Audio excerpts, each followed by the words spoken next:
Olá! Realizou-se no passado dia 29 de outubro de 2016 um encontro arcebistral com o missionário da Misericórdia no Salão Paroquial de Santiago do Cacém. Estiveram presentes representantes, paroquianos e também sacerdotes de várias paróquias do litoral alentejano. Venha connosco viver esses momentos.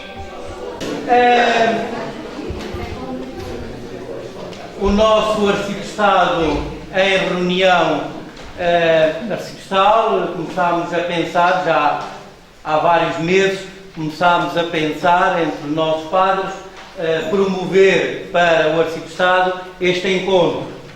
Um encontro que foi pensado em várias datas, até que chegámos ao consenso entre nós, que seria bom, como que no encerramento oficial, até se calhar para o arciprestado, o encerramento do ano da Misericórdia ser feito nesta dinâmica, com alguém que eu irei apresentar mais daqui a pouco, depois da nossa oração. Vamos fazer esta pequena oração da manhã, depois daqui a pouco já vos apresento, mas pensámos trazer aqui ao nosso meio um enviado do Santo Padre, o Papa Francisco, o missionário da Misericórdia, alguém que ele enviou para nos alertar para este grande dom de Deus, que é a sua misericórdia, e que está disponível a cada um de nós.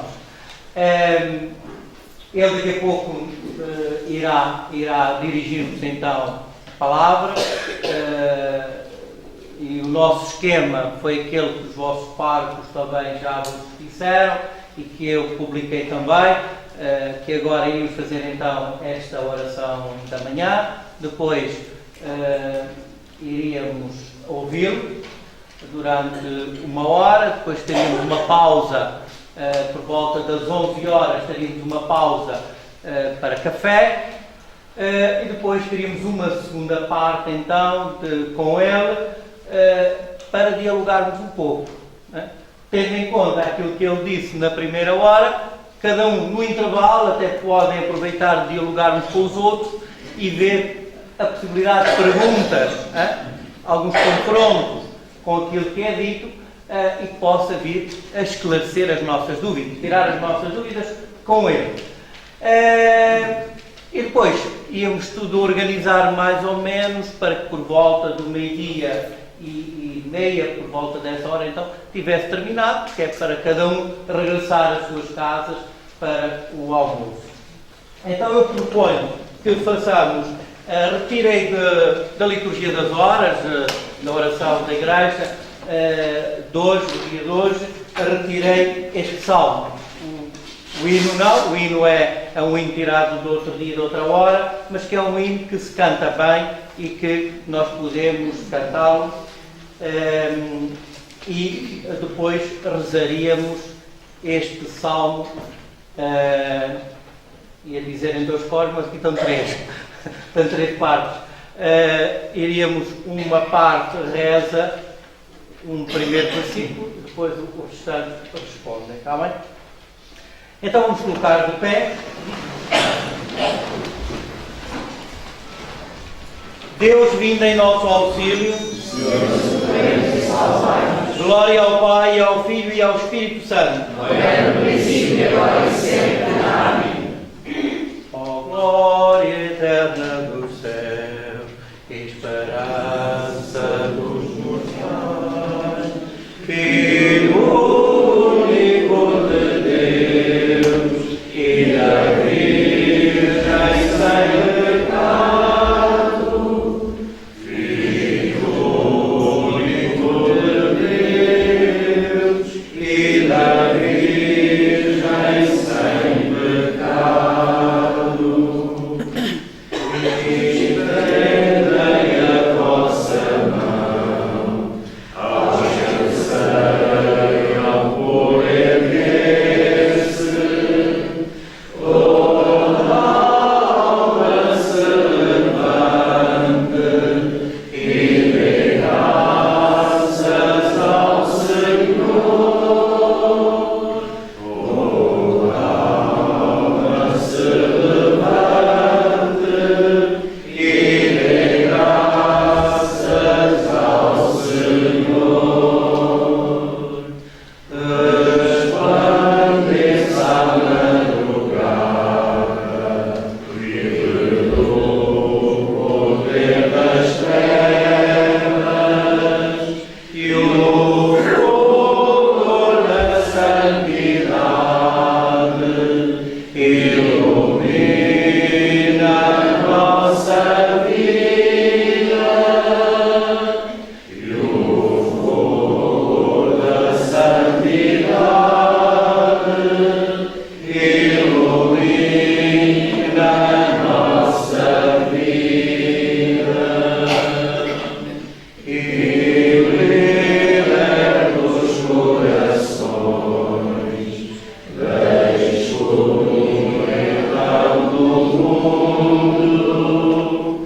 e conserva o nosso peito em pureza permanente,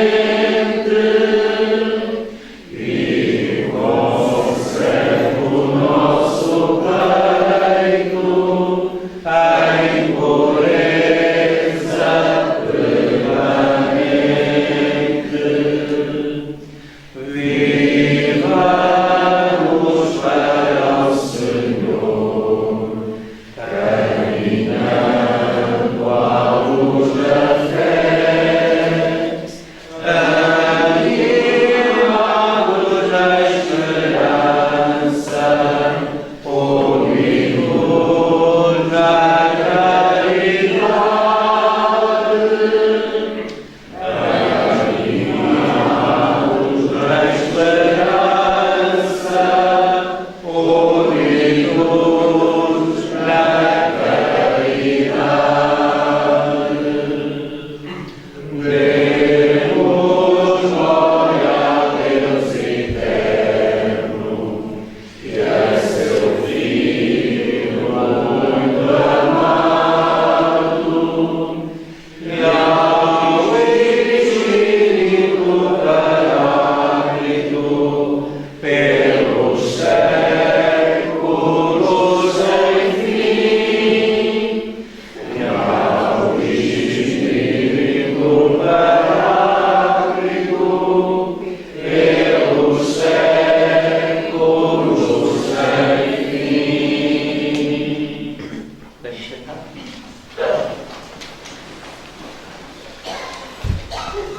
Vamos todos a rezar essa primeira antífona que aí está no grito, e depois, como disse, começamos aqui do meu lado esquerdo, todas as pessoas que estão aqui, rezamos as duas primeiras frases, depois a seguir os restantes respondem, e assim sucessivamente até ao final deste Salmo 91, que é um salmo de louvor. Então, proclamemos. Proclamamos, Senhor, pela manhã a vossa bondade e durante a noite a vossa fidelidade.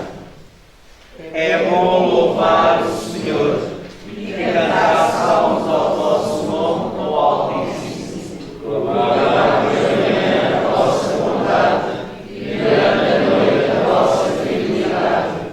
Ao som da harpa e da lira e com as melodias da cítara. Vós me alegraste, Senhor, com as vossas maravilhas e exulto a obra das vossas mãos. Como são grandes, Senhor, as vossas obras e insondáveis os vossos desígnios. O homem insensato não entende estas coisas e o ignorante não as compreende. Ainda que os ímpios cresçam como a erva e floresçam todos os malfeitores, que estão destinados à perdição eterna. Vós, porém, Senhor, sois o Altíssimo por todo sempre. Vossos inimigos, Senhor, vossos inimigos hão de perecer, serão dispersos todos que praticam o mal. Exaltaste a minha força como a do búfalo, ungiste como óleo puríssimo. Os meus olhos ficam com desdém dos meus inimigos, e os meus ouvidos ouvem falar dos que se insurgem contra mim. O justo será como a palmeira, será como o cedro do Líbano, plantado na casa do Senhor, florescerá nos atos do nosso Deus. Mesmo grande será o seu fruto, cheio de seiva e de vigor, para proclamar que o Senhor é justo, nele que é o meu refúgio não há iniquidade. Glória ao Pai, ao Filho e ao Espírito Santo, como era no princípio, agora e sempre. Amém. Proclamamos, Senhor, pela manhã a vossa bondade e durante a noite a vossa fidelidade. Bendizei aqueles que vos perseguem, abençoai-vos e não os amaldiçoeis. Alegrai-vos, pois que estão alegres, chorai, pois que choram. Tende os mesmos sentimentos uns para com os outros. Não aspireis às grandezas, mas conformai-vos com o que é humilde.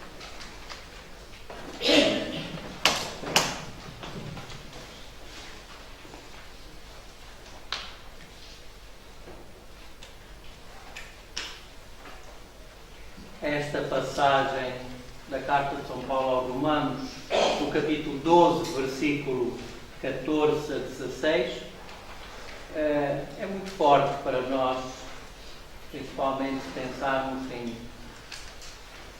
nos olhos humanos, pura e simplesmente, e com os olhos do mundo é quase inaceitável. Mas aos olhos de Deus, nada é impossível. Perdoar aqueles que nos perseguem, amar os nossos inimigos, são expressões e manifestos profundos da nossa fé, que ao mesmo tempo vai de encontro à misericórdia. Alegrar-se com os que estão alegres, chorar com os que choram, são estes sentimentos que devemos cultivar entre nós, cristãos, e vivê-los para testemunhar no mundo. Viver com os mesmos sentimentos é viver com os sentimentos de Deus. Aspirar às grandezas não é próprio do cristão, mas viver a humildade. Este texto que acabámos de ouvir é para nós hoje também, ao iniciarmos este dia e aqui em reunião arciprestal, encontro arciprestal, para meditarmos e falarmos da misericórdia. Esta palavra é como que a abertura para aquilo que vamos ouvir, para aquilo que vamos viver hoje. Procuremos então abrir o coração às palavras de Deus, à palavra de Deus e às palavras que vamos ouvir hoje aqui.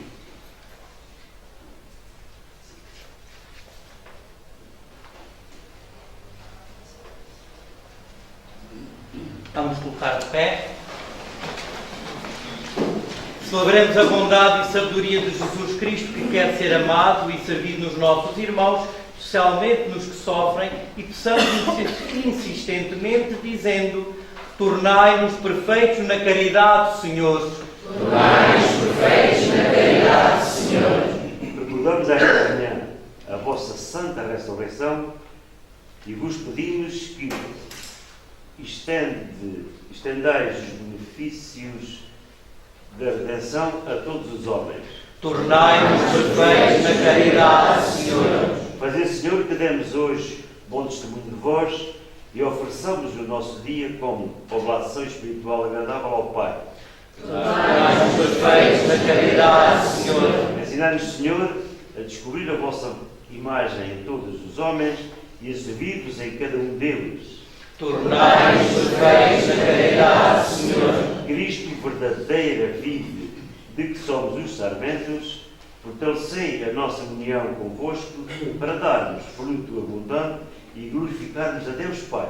Tornai-nos perfeitos na caridade, Senhor. Com fé e confiança, rezemos a oração que o Senhor nos ensinou.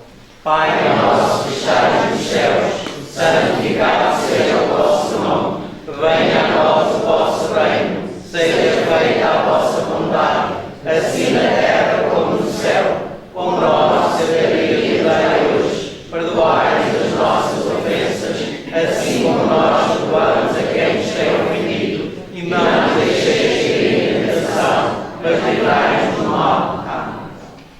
Glorifiquem-vos, Senhor, as nossas palavras, o nosso coração e a nossa vida. E, porque toda a nossa existência é puro dom da vossa liberalidade, seja também cada uma das nossas ações plenamente consagrada à vossa maior glória. Por nosso Senhor Jesus Cristo, vosso Filho, que é Deus convosco na unidade do Espírito Santo. Amém. O Senhor esteja convosco. Amém. Abençoe-vos Deus Todo-Poderoso, Pai, Filho e Espírito Santo. Amém. Vamos sentar. Antes de iniciarmos, quero só então, primeiro de tudo, Agradecer aos nossos irmãos aqui de Santiago por nos receberem aqui na sua casa. O Sr. Padre Pedro, o Sr. Padre Azevedo, estão ambos ali, um ali e outro ali. Depois também temos os padres do nosso arcebispo que estão aqui todos. Começando lá para o fundo está o Padre Zé, de Melides, Parque Melides. Está o Padre Salles, está o Alvalade, Ermitas, por ali fora, não é? Depois está o Padre Egídio, Sintes, Porto Povo. Estou eu e o Padre Pereira, de Santo André. E esteve que agora se ausentar, mas estava aqui o Padre Manuel António, de Grândola e Anexas. Pronto, quisemos estar aqui todos para também em arcebispo podermos também refletir um bocadinho durante esta manhã sobre a misericórdia. E antes de ir o Padre Rui iniciar a sua conferência, eu fui sacar lá a paróquia dele ao site da paróquia de Póvoa de Santo Adrião, fui buscar o currículo dele, né? Para ver o que é que ele andou a fazer. Eu já conheço o Padre Rui quase desde o início da minha ordenação, que ele estava ali a pároco de Castro Verde, esteve por 2 vezes pároco de Castro Verde, e eu fui para Aulos do Estrela, que é mesmo ali à beira de Castro Verde, fui para pároco de Estrela em 1998, e depois da primeira vez em 2003. 2003, depois. Não, 93. Não, 93, está bem, já lá estava quando eu cheguei. Estivemos juntos ali até 2004, que eu vim depois para Sines. Por isso estivemos ali há algum tempo em trabalho conjunto ali. O Padre Rui nasceu a 24 de dezembro, não digo ano, fica reservado, no Conselho de Ourenho. Ele é mais novo que eu, ou melhor, é mais velho, é de 64, é um rapazinho novo ainda. É natural do Conselho de Ourenho, ingressou no noviciado Monfortino em 1984 e foi para a Itália, lá fez o noviciado. Um ano depois, transfere-se para Roma a fim de frequentar o curso de Filosofia na Universidade Lateranense, na qual conseguiu obter então a licenciatura com uma tese sobre o existencialismo personalista. Em 1987, já na Universidade Gregoriana, iniciou o curso de Teologia, tendo obtido o mestrado em Teologia Dogmática com uma tese sobre o silêncio. Espero que ele não faça um silêncio hoje, não é? Realizou, entretanto, a sua profissão perpétua em outubro de 90, tendo sido ordenado padre a 23 de março de 1991. No ano 95-96, está em Louvain, na Bélgica, a frequentar um curso de Espiritualidade Cristológica. Regressando a Portugal, iniciou o doutoramento em Teologia na Universidade Católica Portuguesa.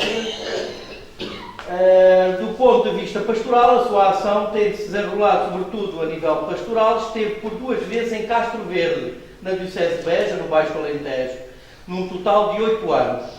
Primeiro em 1993 a 95, como coadjutor, e depois como pároco de 2001 a 2007.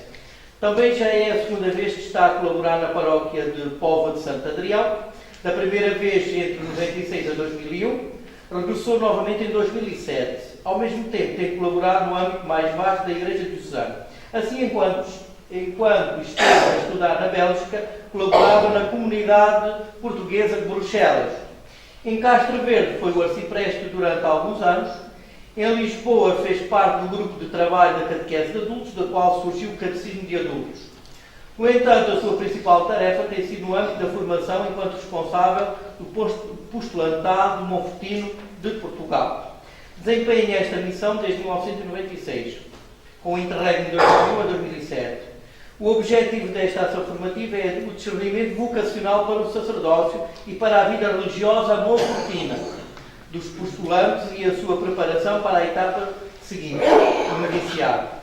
Exerceu ainda, paralelamente, entre 2008 a setembro de 2011, o seu Ministério Sacerdotal como capelão militar na Marinha, mais propriamente na Escola Naval. De 25 de setembro de 2011, tomou posse como pároco sucedendo desta forma ao Padre Luís Ferreira, em Póvoa de Santo Adriano.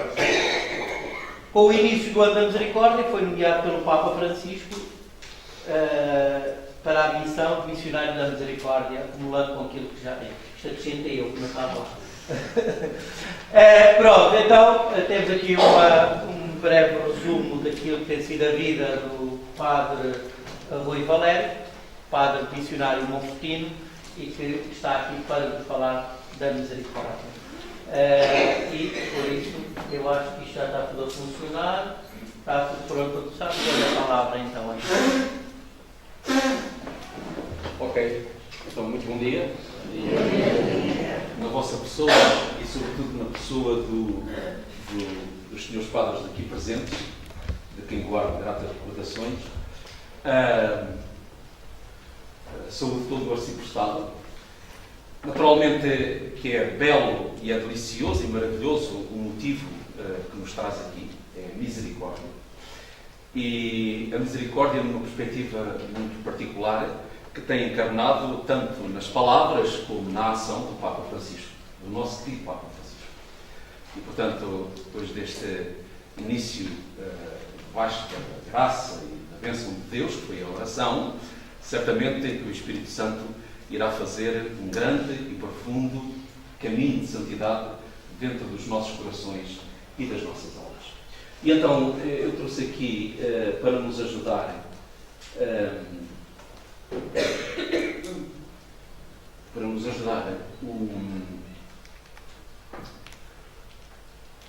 um PowerPoint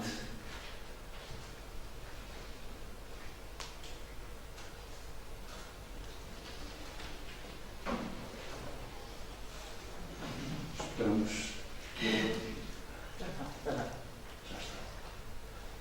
Isto agora não sei como é que eu vou tirar esta coisa daqui.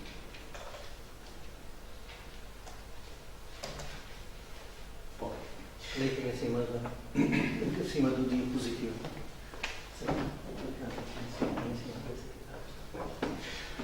Então, vou iniciar propositadamente com uma substancial longa citação do Papa Francisco. Porque nesta primeira apresentação, aquilo que eu gostaria de fazer era exatamente o...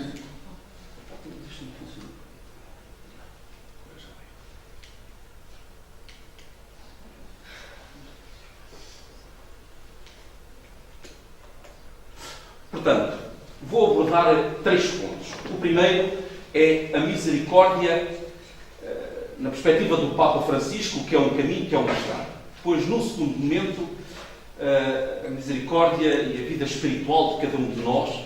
E, por fim, uma palavra um bocadinho abrangente, que é o mistério da misericórdia. Primeiro ponto.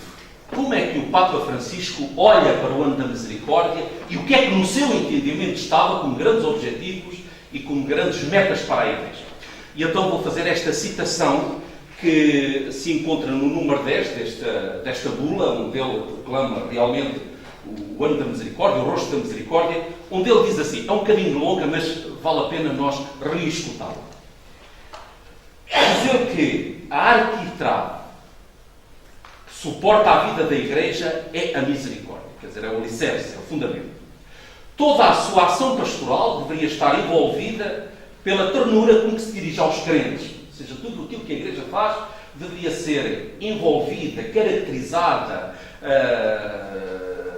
acompanhada pela ternura, que é a expressão da misericórdia. No anúncio e testemunho que oferece ao mundo, não pode ser desprovido de misericórdia. A credibilidade da Igreja passa pela estrada do amor misericordioso e compassivo. A Igreja vive um desejo inexaurível de oferecer misericórdia. Talvez, demasiado tempo, nos tenhamos esquecido de apontar e viver o caminho da misericórdia. Por um lado, a tentação de pretender sempre e só a justiça faz esquecer que esta é apenas o primeiro passo necessário e indispensável. Mas a Igreja precisa de ir mais além, a fim de alcançar uma meta mais alta e significativa. Por outro lado, é triste ver como a experiência do perdão na nossa cultura vai irradiando cada vez mais. E ele conclui dizendo: é o tempo do regresso ao essencial, para cuidar das fraquezas e dificuldades dos nossos irmãos. O perdão é uma força que ressuscita para a nova vida e infunda coragem para olhar o futuro com esperança. Desta apresentação que o Papa faz, aquilo que nós temos realmente que reter é que para o Santo Padre a misericórdia é, antes de mais, um caminho, uma estrada. Por duas vezes ele usa esta palavra, o ano de misericórdia, como uma estrada, e depois ele diz do amor misericordioso, pois fala do caminho da misericórdia. Então, se para o Papa a oportunidade, a ocasião deste ano de o convocar, de o consagrar à misericórdia foi de percorrer um caminho, foi de apresentar uma estrada, nós sabemos que quando nós nos pomos ao caminho, o que é que nós temos? Temos sempre a vontade de chegar a uma meta. Pois nasceu esta manhã, fiz-me ao caminho, lá na Póvoa de Santo Adrião, qual é que era a meta onde eu queria chegar? Santiago. Agora a pergunta é, então Santo Padre, ok, o ano da misericórdia, esta revisitação à misericórdia, para chegar aonde? Para ir aonde? Qual é a meta? E ele também não diz. Para regressar ao essencial. O grande propósito do ano é o regresso ao essencial. Podíamos fazer a pergunta, e para o cristão, e para o homem, se é cristão, independentemente de ser cristão ou não, onde reside o essencial? Obviamente que nós agora estaremos aqui não sei quantas pessoas, uma centena de pessoas, cada um teria a sua resposta a dar. Mas há pelo menos 3 alvos de essencial que nos fraternizam todos. Em primeiro lugar, Deus é essencial, o mistério de Deus é essencial. Então, a misericórdia, e este ano, e esta ocasião, de certa forma, quer nos levar, para usar uma palavra do Papa, regressar ao essencial que é o mistério de Deus. Segundo, algo de essencial. O mistério ou a questão do homem. O homem é essencial. Deus é essencial. Portanto, também este ano, e também a misericórdia, a sua descoberta, quer, pretende, deseja chegar ao homem. Regressar a ele. Significa que andávamos também um bocadinho afastados do homem. Pelo menos na sua verdade. E terceiro, e aqui sim porque somos cristãos, é essencial o próprio mistério da Igreja. Portanto, ano da misericórdia é uma estrada, é um caminho, no pronunciamento do Papa, onde ele nos oferece logo a meta para ir ao essencial. Este essencial consiste em quê? O mistério do homem, o mistério de Deus, o mistério da Igreja.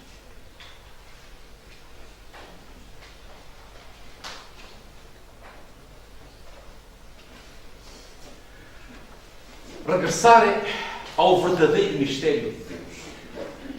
Porquê? Se nós fizermos caso e estivermos atentos, vamos concluir que durante muitas décadas, foi praticamente todo o século XX, viveu debaixo do eco da palavra Deus. A palavra Deus no século XX perpassou o todo, mas associada a uma outra palavra. Foi a palavra morte. A morte de Deus. Foi pronunciada por um senhor, cuja foto está ali, chamado Nietzsche, que em 1887 disse isto: Deus morreu. Com esta expressão, o que é que ele pretendia dizer? Não era que Deus não existe, porque se morreu, existia. Mas vocês vejam o que é que significava para este pensador e filósofo alemão, e que depois perpassou todo o século XX, e infelizmente é de uma atualidade estonteante e desarmante. A palavra morte de Deus significava que houve uma época, houve uma altura em que o mundo, a vida das pessoas não se compreendia sem Deus. Talvez ali os séculos XIV, os séculos VIII, os séculos até o próprio século XIII, XII, a Idade Média, quer dizer, se nós retirarmos a palavra Deus desses séculos, a gente não percebe nada daquilo que foi feito. Mas houve um tempo que chegou, mesmo se nós cancelarmos a palavra Deus, a gente continua a compreendê-lo. Façam este exercício.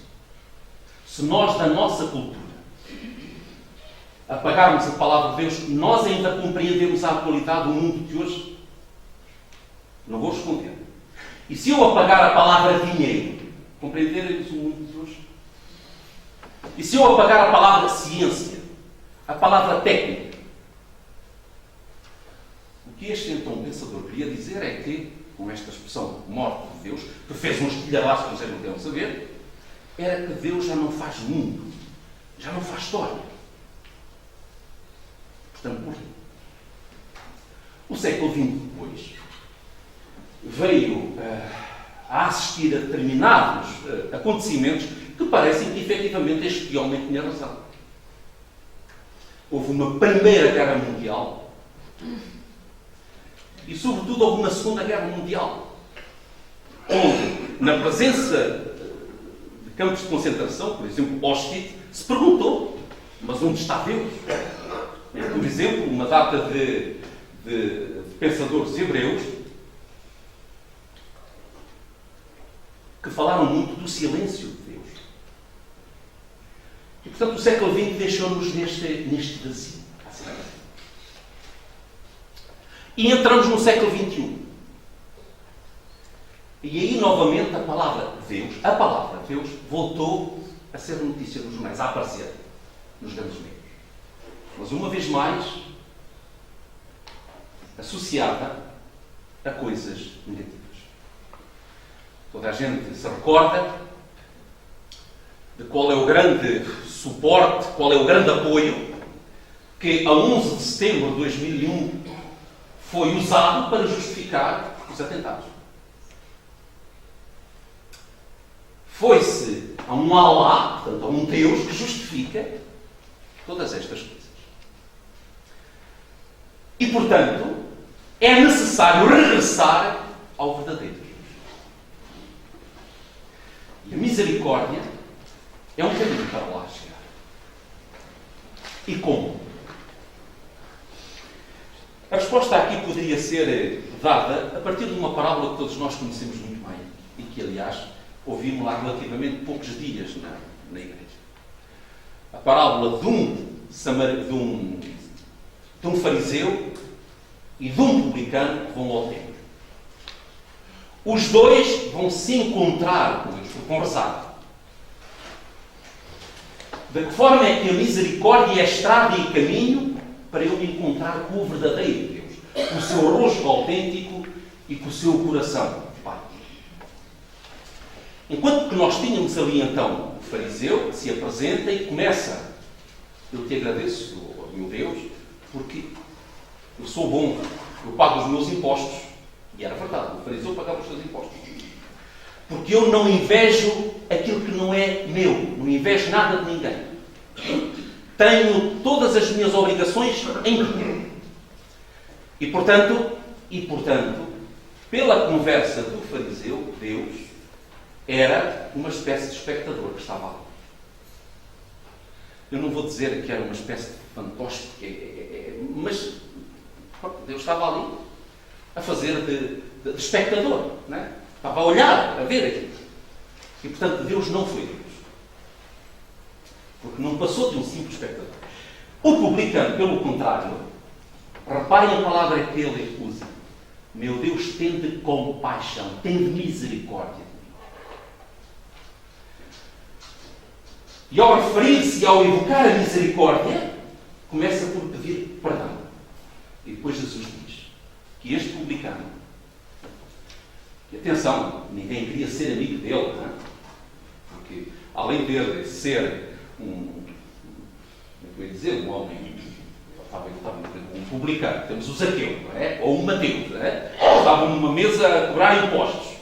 Tu deverias dar ao imperador, porque era assim, tu deverias dar, sei lá, 10 dracmas.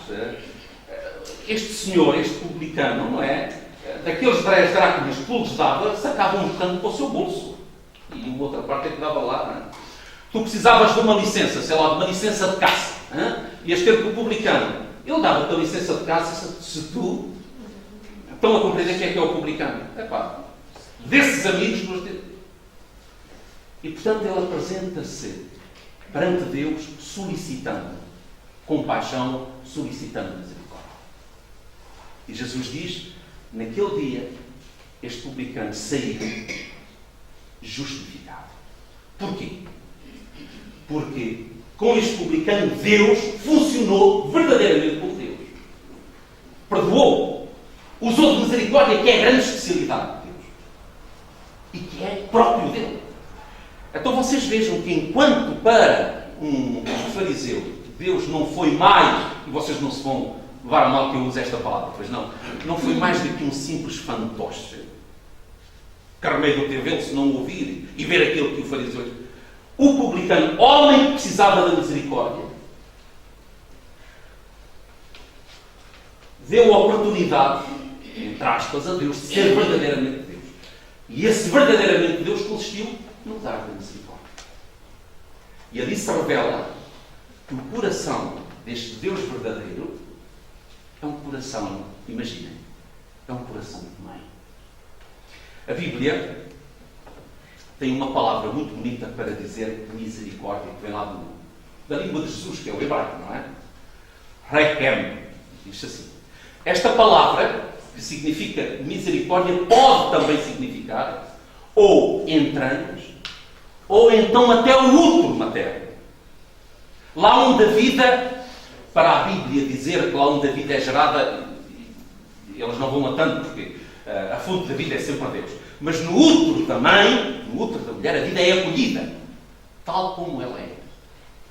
E, portanto, o Deus verdadeiro, que o milagre, o mistério e a grandeza da misericórdia nos faz descobrir, não é nem aquele que está ali apenas para fazer uns certos favores à humanidade, não é aquele que justifica e que legitima a morte, mas o Deus verdadeiro é aquele que faz viver. É aquele que te apoia. E é este Deus que nós precisamos descobrir ou de reencontrar. É este Deus que nós precisamos regressar.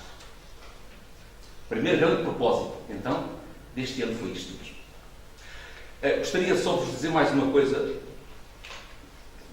O quanto ao Papa Francisco está a coração este restabelecimento da verdade de Deus. Ele aqui há dias foi fazer uma viagem pastoral à República da Geórgia e a outros países ali dos Balcãs, e quando regressava no avião, portanto, ele depois dá sempre uma conferência de imprensa a bordo do avião, não é? E houve um jornalista que lhe fez uma pergunta relacionada com umas coisas, umas afirmações que ele fez lá na Geórgia. Portanto, isto foi literalmente assim, a propósito do divórcio. E ao que parece, portanto, para este jornalista, parecia que as palavras que o Papa Francisco tinha pronunciado agora, na Geórgia, não iam muito de acordo com aquilo que eu tinha dito aqui há uns 2 ou há 3 anos atrás, a propósito do mesmo tempo da divórcio. E fizeram essa pergunta. Então, mas quê? É um repensar? É um voltar atrás? Reparem a resposta do Papa Francisco. Não. O que eu disse há 2 anos, o que eu digo agora, está tudo na Alegria do Amor, aquela última encíclica que ele escreveu. E depois ele fala do que é que torna o divórcio verdadeiramente problemático. O que é que faz com que o divórcio não seja bom? Reparem, ele não se referiu, também podia fazer, não se referiu ao drama que envolve as pessoas nessa vicissitude, mas ele não se referiu a isso. Mas podia ter feito. Não se referiu ao drama que normalmente deriva e acarreta-se para filhos. Mas sabem qual é o grande problema que o divórcio coloca naquela resposta que o Papa Francisco deu ao jornalista? Foi que a imagem e semelhança de Deus é o pai, é o casal. Ele é a imagem e semelhança de Deus. Homem e mulher, juntos, unidos. Quando há uma separação, Ele depois usou esta imagem, né? Sabe, a Papa Francisco. Né? É como se nós pegássemos na tal fotografia e a rasgássemos ao meio. Vejam o quanto está no coração do Papa o regressar à verdade do mistério de Deus. Portanto, o primeiro, onde, de essencial, onde nós temos que ir. O segundo é o ser humano. O ser humano tem como identidade e vocação de ser imagem e semelhança de Deus. Exatamente.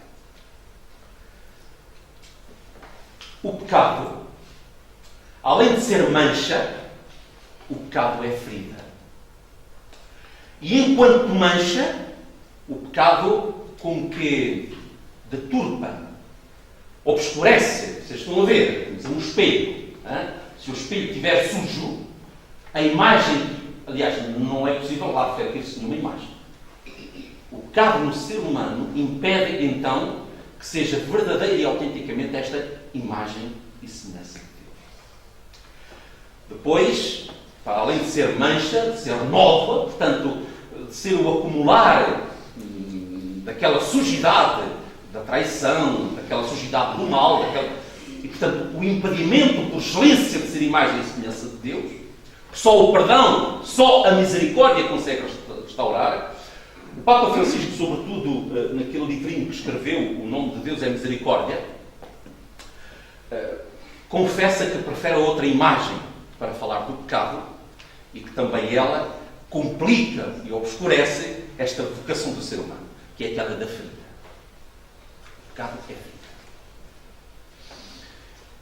Se nós pensarmos um bocadinho o que é que na nossa experiência humana do dia-a-dia é uma ferida, e o aplicarmos ao pecado, vamos ver que as coisas se conjugam. Todos nós, infelizmente, já experienciámos uma feridinha, não é? E a primeira coisa que nos acontece com a ferida é que a gente sente dor. Aquilo dói. Causa um sofrimento. A segunda é que quando nós estamos feridos, os nossos movimentos estão limitados. Não temos liberdade de movimentos. Não é? Quando a gente faz, seja a ferida qualquer, começam a estar condicionados. E em terceiro lugar, uma ferida provoca sempre sangue. Normalmente. Traz consigo sempre a pessoa sangra. Aplicado esta experiência da ferida ao nível humano à ferida do pecado, nós vamos reencontrar, ainda que em outros termos, mas os mesmos efeitos. O pecado provoca sempre um sofrimento que às vezes não é consciente nem é explícito. Sob o efeito não só de remorso, sobre o efeito de peso de consciência, mas quanto sofrimento é que engraça pela alma humana precisamente pelo pecado. E que o impede de ser e de realizar-se verdadeiramente como imagem e semelhança de Deus. A segunda consequência é esta da limitação dos movimentos. Quando em fevereiro eu estive lá em Roma para receber da parte do Papa Francisco o mandato, eu e os outros, houve várias coisas que nos impressionaram, não é? Naqueles encontros que ele tinha connosco. Mas quando o Santo Padre falava do pecado, dizia sempre que o pecado traz consigo, tem como consequência a desconfiança. A incapacidade de confiar. É como se este não ser capaz de confiar no outro fosse uma limitação à minha liberdade de movimentos. Tal como eu, quando estou ferido, eu não posso fazer o que quero. Eu não posso... Os gestos que eu quero. Com o pecado, quase que nós somos remetidos para a desconfiança. E compreende-se o porquê. Mas além da desconfiança, aquela incapacidade de pensar bem do outro. Como se nós estivéssemos sobre... Esta semana, não sei se vocês leram também, o resultado de uma experiência que foi feita na Inglaterra, num laboratório. E isto é muito interessante até para nós padres. A propósito do mentir. Foi feita uma experiência. Imagina. Em laboratório, por cientistas. Não vou agora aqui dizer todos os textos porque era muito longo. Mas a conclusão foi esta. Quando a pessoa começa por mentir uma vez em proveito próprio, é apenas o começo, atenção, para que aquela pessoa se venha a tornar não só uma grande aldrabona, mas o que é mais curioso é que isto agora está estudado cientificamente. Aquele primeiro roubar em benefício próprio, como que adormece aqui os neurônios cerebrais, a pessoa deixa de ter escrúpulos, remorsos, daí para a frente. O problema é, quer dizer, tudo está na primeira vez que se faz. E a primeira vez que se faz, vinha no público. Portanto, lá está. Portanto, tudo isto, ora bem, onde é que eu vou entrar? E depois o terceiro efeito do sangrar. Graças a Deus aqui nós somos culpados. É verdade que uma ferida traz consigo sempre o sangrar. Eu posso dizer as barbaridades e fazer o que quiser. Se não houver luta, não há sangue. Mas, no entanto, há alguém que continua a sangrar pelos meus pecados. É aquele que ainda está sobre a cruz. E cujo sangue da Eucaristia se faz sempre presente novamente. Mas é esse que nós somos culpados. Eu posso trazer, tal como hoje, e estar a fazer as barbaridades e a dizer as barbaridades, porque eu continuo a estar exteriormente, impecavelmente. Mas, no entanto, pelo meu mal praticado, pelo meu pecado, há alguém que está a sangrar. Tal como uma ferida acontece. E então, é a misericórdia de Deus que nos permite de regressar ao verdadeiro homem. Àquele que é a imagem e semelhança de Deus novamente. Àquele que me purifica da mancha. E àquele que me cura. O Papa Francisco, no entanto, apresenta ainda...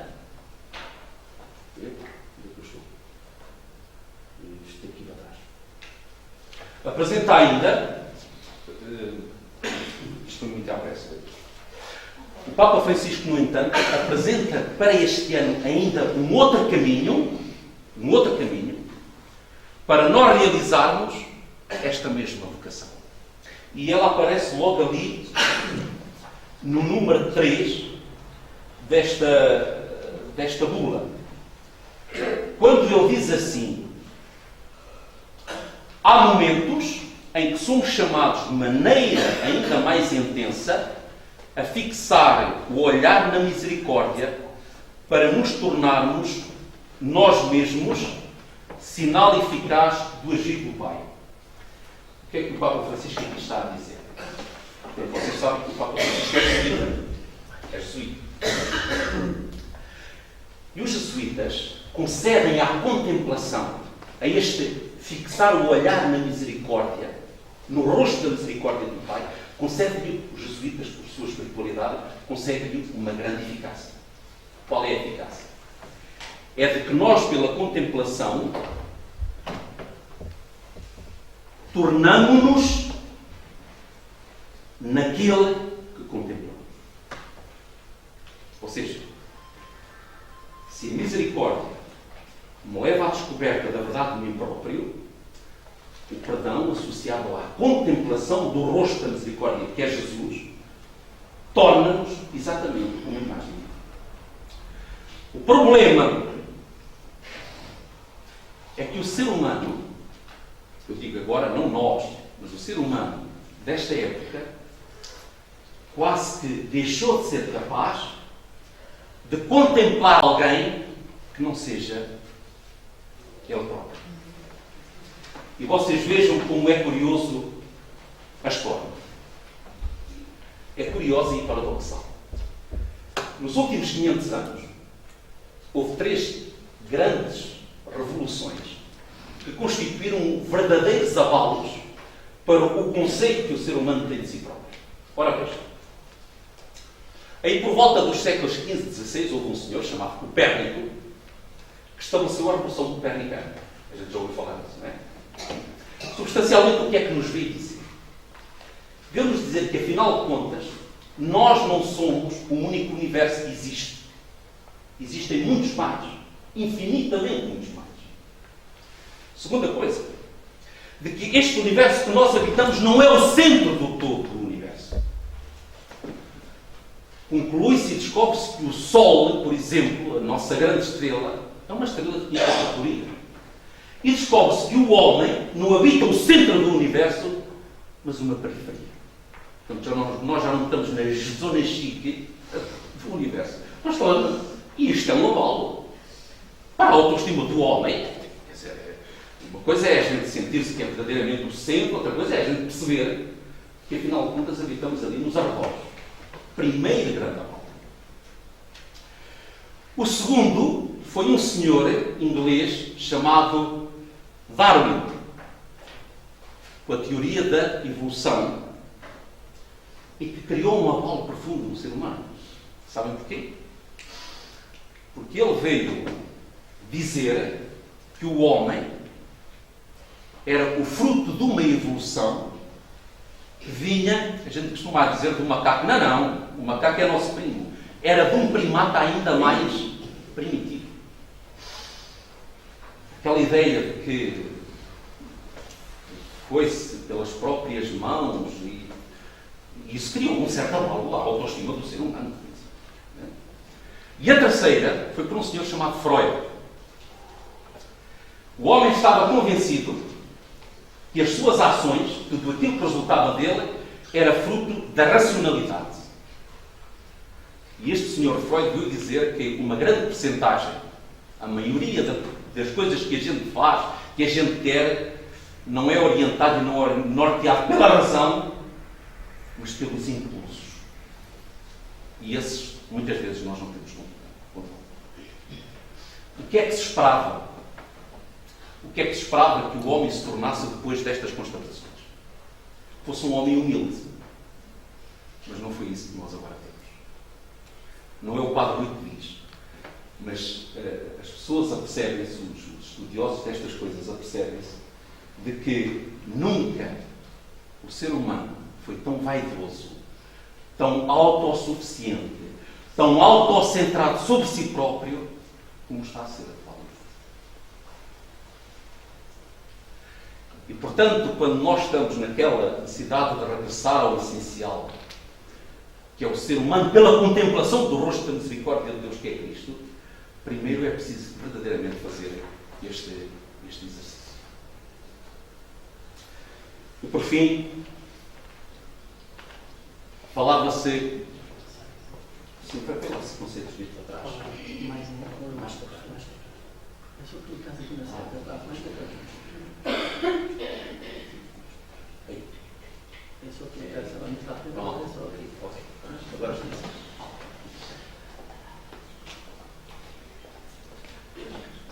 A misericórdia permite-nos também, aqui muito brevemente, porque de certa forma já abordámos isto, a misericórdia permite à Igreja se realizar verdadeiramente como Igreja. A misericórdia é um ato próprio, dizia há pouco, é um ato próprio que brota das entranhas do homem. E a nossa Igreja que nos regenerou no batismo. É na misericórdia que a Igreja é verdadeiramente misericórdia. Ela, como diz o Papa Francisco, professa e proclama o mais admiravelmente atributo do Criador e Redentor. Nunca, como quando a Igreja testemunha e faz resplandecer no mundo a ternura de Deus, ela está a desempenhar a sua missão. É tão bonito que o testemunho, aquilo que, dizer, sobressai dos poros da Igreja, seja verdadeiramente esta ternura de Deus. Eu vou-vos contar uma história que eu vi no passado mês de... Olha, foi no passado mês de Abril. E vou-vos dizer qual foi a circunstância. Eu estava em Fátima, no encontro de assistentes das equipas de Nossa Senhora. E eu vou partilhar uma coisa, é um bocadinho triste para nós. Foi uma partida de um padre, um sacerdote. Portanto, nós estávamos formados em pequenos grupos e este sacerdote contou que há 2 semanas atrás, lá em Braga, tinha-se realizado um dos maiores funerais que ele. E não era de uma pessoa dessas de primeira página dos jornais, era de uma senhora idosa. E depois nós estávamos num contexto de família, não era? As famílias de Nossa Senhora, e depois ele lamentava-se que o funeral não foi religioso católico, mas foi de uma seita, não vou aqui dizer qual foi. E então ele contou a história, como é que esta senhora que agora tinha falecido tinha passado da Igreja Católica. Vou-vos contar. Tal qual ele contou lá, ficámos todos gelados.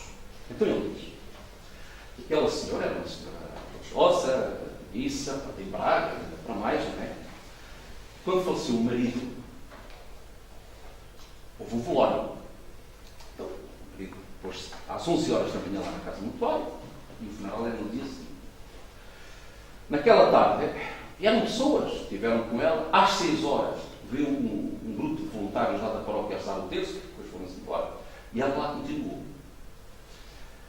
Eram para aí umas 8h30, viraram-se duas senhoras dela, começaram a falar, e passaram lá a noite toda com ela.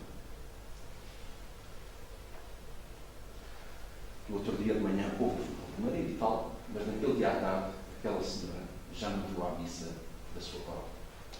Foi lá um salão de pertença daquelas 2 senhoras. Isto para mim foi um choque de gel de água fria.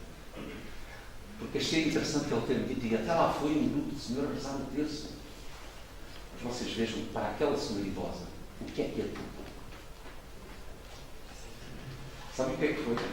Foi ela ter sentido que aquelas 2 amigas partilhavam da mesma coisa. Isto é compaixão. E a Igreja nunca é tão Igreja quando é o prolongamento, quer dizer, quando concretiza aqui na história presente esta grandeza e esta força comum. Foi uma história que eu vos contei, mas certamente também há histórias positivas, e muitas. Mas eu contei esta para ter ainda mais em realce o como ela sentiu, porque há histórias positivas, conversão exatamente pela mesma grandeza. A Igreja, escreve o Papa, tem a missão de anunciar a misericórdia de Deus, coração pulsante do Evangelho, que por meio dela deve chegar ao coração e à mente de cada pessoa. A esposa de Cristo assume o comportamento do Filho de Deus. E aqui está a dizer que a Igreja, pela misericórdia, além de ser mãe, além de ser testemunha, é fundamentalmente mediadora. Nós temos uma relação de filhos, de gente perdoada com o Deus misericordioso, vamos depois permitir que tantos outros, de Santiago, de Santo André, de Sines, de Grândola, que tantos outros, vivam esta mesma relação com Deus. Pela misericórdia, a Igreja mediadora consegue aproximar os homens, não é só aproximá-los, consegue-os pôr em relação com Deus. Mediadores de relação com a misericórdia do Pai. Portanto, a conclusão desta primeira parte é exatamente esta.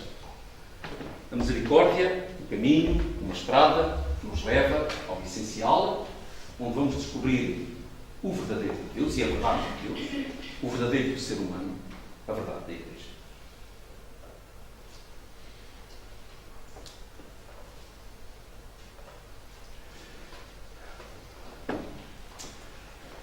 A misericórdia e a vida espiritual. Muito brevemente, vou partilhar convosco 5 pontos. Em primeiro lugar, a misericórdia é fundamentalmente uma prática. O grande especialista da misericórdia é quem a vive, quem a exerce e quem a pratica. E nós encontramos que a misericórdia que se oferece, a misericórdia que se dá, a misericórdia que se vive, só é possível quando ela antes já foi recebida. Nós somos misericordiosos com os outros e praticamos misericórdia quando nós próprios já vivemos a experiência de ter sido misericordiados, para usar uma expressão que o Papa Francisco inventou. É verdade aquela palavra da parábola de Jesus no Evangelho, quando fala daquele servo que tinha uma grande dívida para com o seu senhor. O senhor convoca-o, vendo e constatando que ele não pode pagar e sentindo compaixão dele, o perdoou. E aquilo que este senhor esperava era que este servo perdoado depois fosse capaz de perdoar os outros. E a misericórdia é exatamente esta vivência interior de ter recebido.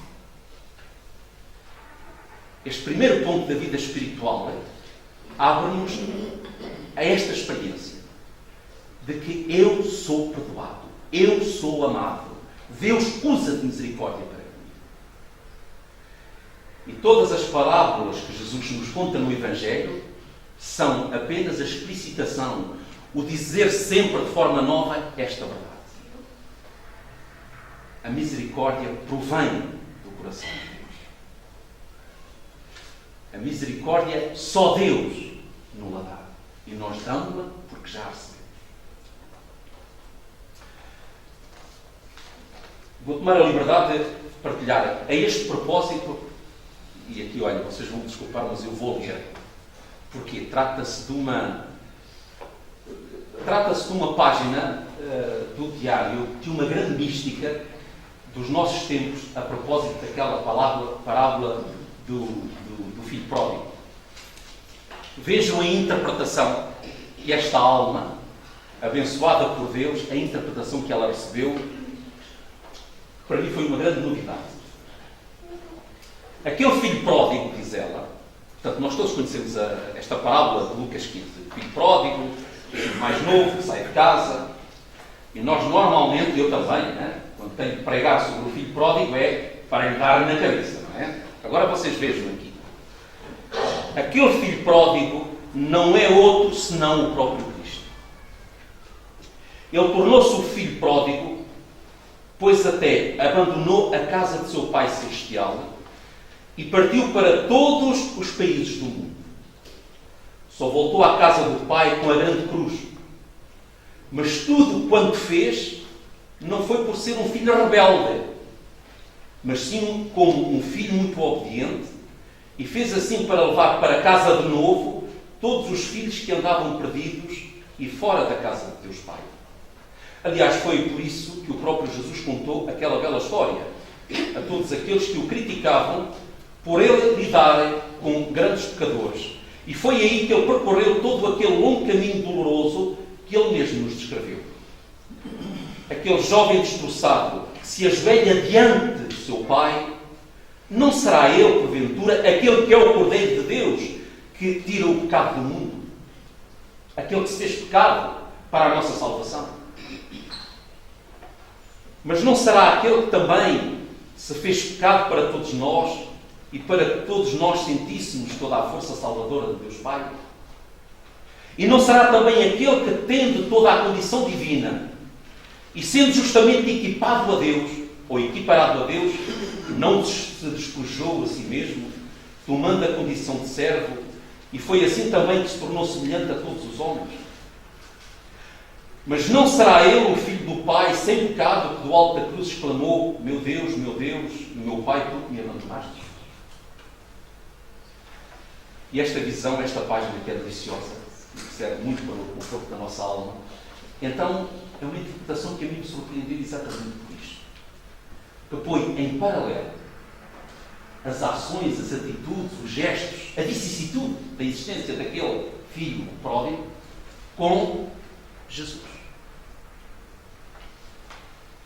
E há uma comparação impressionante.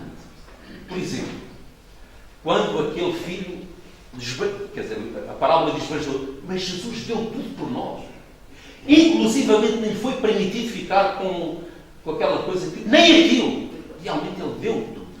Depois, aquele gesto daquele filho pródigo ter que andar a bater de porta em porta e ninguém o querer receber. Jesus não foi preciso esperar uns 30 anos, foi logo lá à nascença. Depois, quando ele regressa, aquela festa que se faz na casa do Pai, aquilo é uma imagem aliás, que é do próprio Cristo, falar do céu, falar do paraíso.